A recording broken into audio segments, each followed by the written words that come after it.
आपण भंडाऱ्यात खातो त्याप्रमाणे किंवा पंक्तीतल्या जेवणासारखी एकदम चविष्ट अशी आपण आज भाजी तयार करणार आहे। बरं, त्यासाठी आपल्याला कुठलेही वाटण तयार करण्याची आवश्यकता नाही, तरीही ती भाजी खूप टेस्टी होणार आहे। त्यासाठी मी कढई गरम करायला ठेवली आणि त्यात एक पळी एवढं तेल टाकून घेतलं।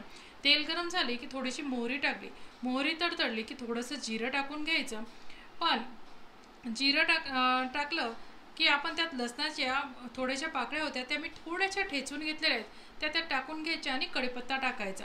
त्यानंतर बारीक कापून घेतलेला कांदा त्यात टाकायचा। कांदा छान परतून घ्यायचा, म्हणजे कांदा परतला जाईल आणि आपल्याला त्याचा कच्चेपणाही निघून जाईल।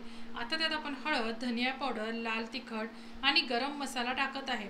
गरम मसाल्याची रेसिपी आपल्या यूट्यूब चॅनलवर ऑलरेडी अपलोड केली आहे, ती तुम्ही नक्की बघा। आणि हे सगळे मसाले छान मिक्स करून घ्यायचे, म्हणजे ते तेलात फ्राय होतील। आणि त्यात बटाटा टाकून घ्यायचा। मी बटाट्याचे साल काढून घेतलेले आहेत आणि बटाटे छान चौकोन चौकोन असे छोटे कट करून घेतलेले आहेत। ते आता छान मिक्स करून घ्यायचे आणि त्याला दणदणीत अशी एक वाफ काढायची, म्हणजे आपल्या वाफेवर बटाटे खूप छान शिजतात। बरं, एकीकडे मी पाणी गरम करायला ठेवले।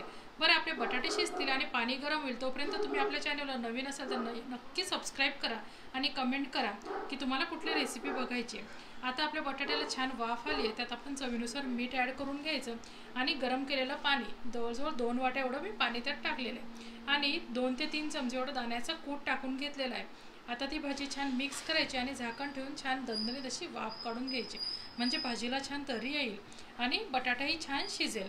त्यानंतर वरतून कोथिंबीर टाकली की आपली भाजी तयार। तर ही भाजी नक्की ट्राय करा आणि आपल्या रेसिपी चॅनलला जास्तीत जास्त लाईक करा।